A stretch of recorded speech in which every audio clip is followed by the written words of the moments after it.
Buvo gera ir buvo smagu, todėl aš noriu, kad būtų daugiau tokių prisiminimų, tad galiu tau siūlyti tik tais išrilt čia vakuumą, čia pirti ir toliau neblūdyti, nebeieškok tu nieko kito, ten visur apgaulės. Juk seni mažas šitas blet pasaulis.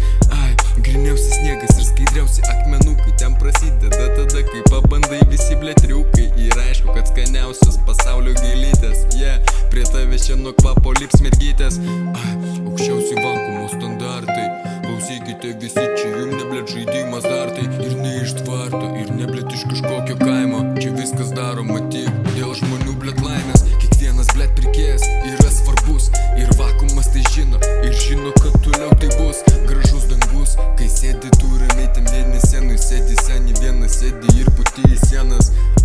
Puti tu dūmai ir tu žiūri į viršų, nebegali skaičiuoti kiek pirkai jau ant tų pirštų, nebegali ir jau galvoji ką daryti. Seni reikia tau tik vakuumui blet parašyti ir pats supra.